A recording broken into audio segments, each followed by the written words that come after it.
నోటీసులకు వచ్చినాయండి. దాని మీద ఎంక్వైరీ చేయమని చెప్పడం జరిగింది. ఆ ఎంక్వైరీ రిపోర్ట్ వచ్చిన తర్వాత అది పోలీస్ అయినా ఎవరైనా మేము చర్యలు తీసుకోవడం తప్పదు కాదు, చర్యలు తీసుకోవాలి, డెఫినెట్గా తీసుకోవాలి. ఒకటే నేను చాలా సందర్భాల్లో చెప్పాను, నేరం చేసినోడికి వృత్తి ఉండదు, నేరం చేసినోడికి కులం ఉండదు, నేరం చేసినోడికి పార్టీ ఉండదు. సో నేరం చేసినవాడు ఎవడైనా నిరూపితమైతే కంపల్సరీగా దానికి తగ్గ శిక్ష ఉంటుంది. అంటే 29 కోర్టులో కూడా హాజరుపరచాలని చెప్పి దాని మీదేనండి. దాని మీద ఆల్రెడీ మేము డిపార్ట్మెంట్ వాళ్ళకి మేము ఇవ్వడం జరిగింది, ఆర్డర్స్ ఇవ్వడం జరిగింది. వాళ్ళు కూడా ఎంక్వైరీ చేస్తున్నారు. As an enquiry we are going. నా కొడుకు పేరు గాదే సాయికృష్ణ. 23 సంవత్సరాల పిల్లోడిని కృష్ణలంక నాగరాజు గారు నా ఇంటికి ఇద్దరు కానిస్టేబుల్ని పంపించి నన్ను రమ్మన్నారు సార్ గారు అని చెప్పి తీసుకొచ్చాడు. సీఏ గారు రమ్మన్నారని చెప్పి నన్ను అక్కడి నుంచి తీసుకొచ్చాడు. అక్కడి నుంచి తీసుకొచ్చి నా చేతిలో ఫోన్, నేను వస్తా ఉన్నా, నా చేతిలో ఫోన్ లాగేసుకొని నన్ను తీసుకొని వెళ్ళిపోయి 12:30 1 గంట దాకా నన్ను అక్కడ పెట్టి సార్ పిలుస్తున్నారని చెప్పారు. లోపలికి వెళ్తే నీ కొడుకు ఎక్కడా అని అడిగాడు. నా కొడుకు ఎక్కడ ఉండటం లేదయ్యా, వేరే చోటకి వెళ్ళిపోయాడు, ఏదో కష్టపడి బతుకుతున్నాడని నేను చెప్పా.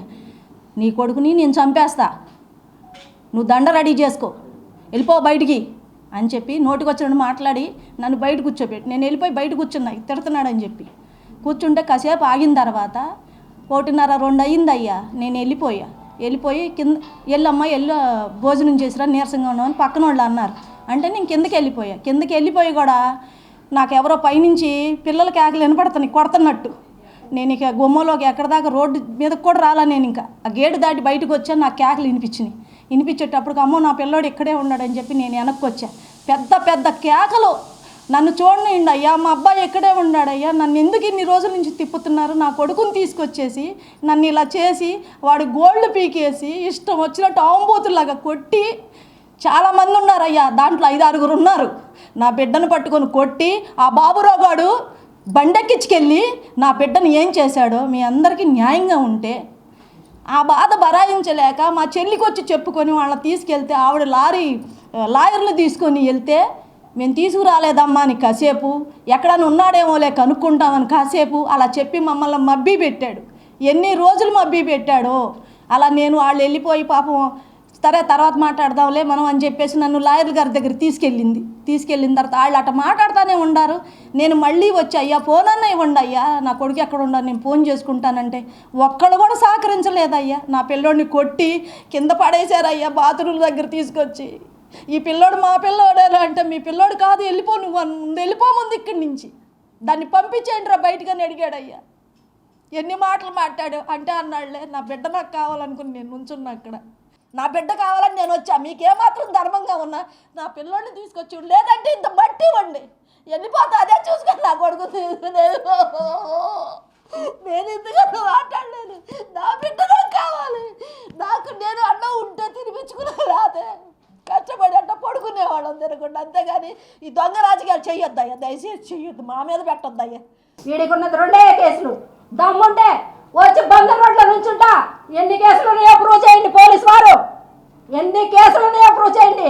నేను వస్తా, అంబేద్కర్ బొమ్మ దగ్గరికి వచ్చి నుంచొని అడుగుతా, ధర్మం చేయండి, న్యాయం చేయండి, పోలీసు వారు మాట్లాడండి. ఇదిగోండి ప్రెస్ వాళ్ళందరికీ ఇస్తున్నా.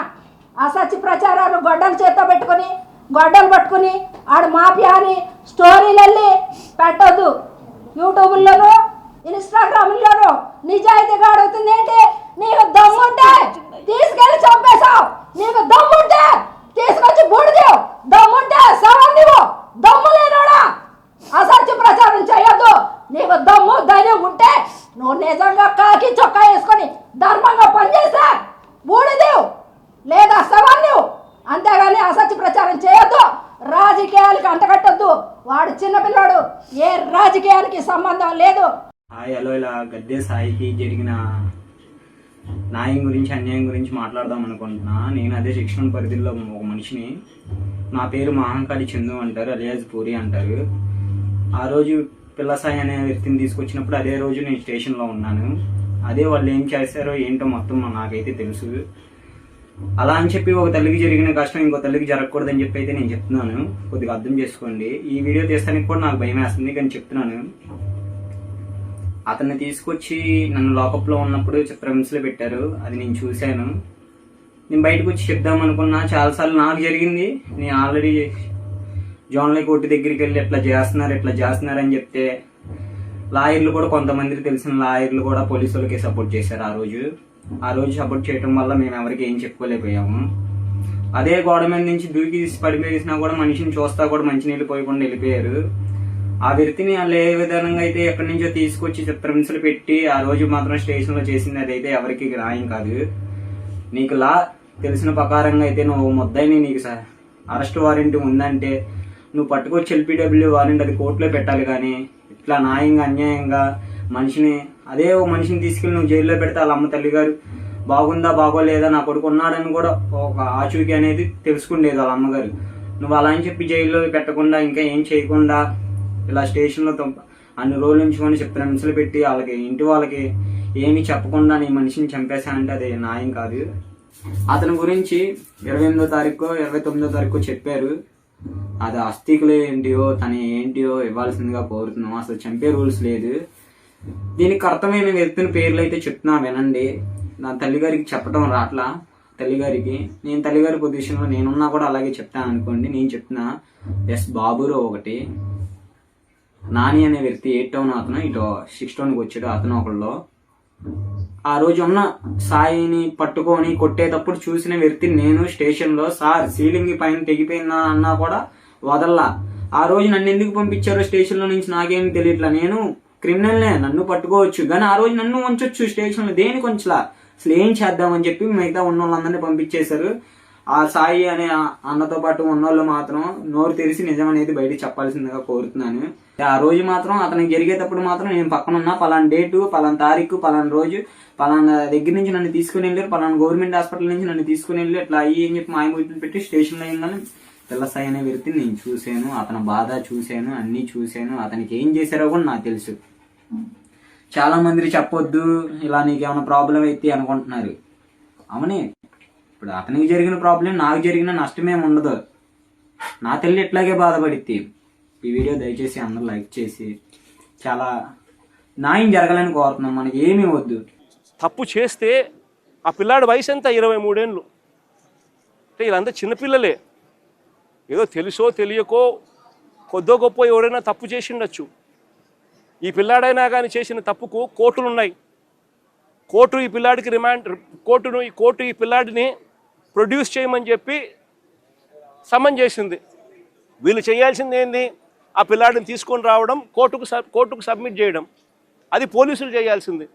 ఏమి శిక్ష వేయాలి, ఆ పిల్లాడు చేసిన తప్పేంది, ఆ తప్పులో నిజం ఉందా లేదా అన్నది ఆర్గ్యుమెంట్లు జరుగుతాయి, నిర్ధారణ చేస్తారు. ఆ తర్వాత జడ్జు తనకు ఏ శిక్ష కరెక్ట్ అని చెప్పి అనిపిస్తే ఆ శిక్ష కోర్టు వేస్తుంది. కానీ ఇక్కడ కోర్టు పాత్రను ఏకంగా వీళ్ళే తమ చేతుల్లోకి తీసుకొని ఏకంగా 2 పిల్లలు ఒకే నెలలోనే చనిపోవడానికి కారణమవుతా ఉన్న పరిస్థితులు ఈ రాష్ట్రంలో ఉంటే, ఇలాంటి పోలీస్ ఆఫీసర్లందరికీ కూడా వత్తాసు పలుకుతూ ఉంటే, ఈ సిఐ దగ్గర నుంచి ఏసీపీ దగ్గర నుంచి కమిషనర్ దగ్గర నుంచి డీజీపీ దాకా ఇలాంటి వ్యక్తులకు ముఖ్యమంత్రి దగ్గరుండి కంటి తుడుపు చర్యల మాదిరి కేవలం ఒక చిన్న అధికారిని సస్పెన్షన్ టెంపరీగా ఉద్యోగం నుంచి సస్పెండ్ చేసే కార్యక్రమం మాత్రమే చేసే కార్యక్రమం జరుగుతూ ఉంటే ఇది ఎప్పటికీ ఫుల్ స్టాప్ పడుతుంది. ఇది ఫుల్ స్టాప్ పడాలి అని అంటే దీని మీద సిబిఐ ఎంక్వైరీ జరగాలి. ఎవరెవరు దీంట్లో ఇన్వాల్వ్ అయి ఉన్నారు అన్న సంగతులు బయటికి రావాలి. ఏకంగా ఒక పోలీస్ స్టేషన్ పరిధిలో 2 చావులకు కారణమైతే ఆ పోలీసుల మీద మీరు ఎందుకు యాక్షన్ తీసుకోవడంలో ఇంత డిలే జరిగింది, చివరికి మీరు యాక్షన్ తీసుకుంది కంటి తుడుపు చర్యగా కేవలం సస్పెన్షన్ మాత్రమే, టెంపరీగా ఉద్యోగం నుంచి పక్కన పెట్టిన పరిస్థితులు మాత్రమే చేశారు అని అంటే దాని అర్థం ఇది ఒక్కరితో కాదు, ఇది ఒక సిస్టమేటిక్ పద్ధతిలో జరుగుతూ ఉన్న క్రైమ్ అని. ఈ క్రైమ్లో ఒకరు కాదు, ఒక సిఐ ఒకడే కాదు, ఈ సిఐకి పైన ఏసీపీకి పైన కమిషనర్ పైన చివరికి డీజీపీ దాకా కూడా అందరూ ఇన్వాల్వ్ అయి ఉన్నారని కూడా ప్రస్ఫుటంగా కనిపిస్తూ ఉంది. కాబట్టి ఖచ్చితంగా సిబిఐ ఎంక్వైరీని ఖచ్చితంగా డిమాండ్ చేస్తూ ఉన్నాము. డిమాండ్ చేయడమే కాకుండా న్యాయ పోరాటంలో ఈ తల్లికి, ఆ చనిపోయిన ఇంకొక పిల్లాడి కుటుంబానికి న్యాయ పోరాటంలో వాళ్ళకు సంపూర్ణంగా తోడుగా వైఎస్ఆర్ కాంగ్రెస్ పార్టీ సంపూర్ణంగా వాళ్ళకు తోడుగా ఉంటుందని కూడా ఈ సందర్భంగా ఖచ్చితంగా తెలియజేస్తాం.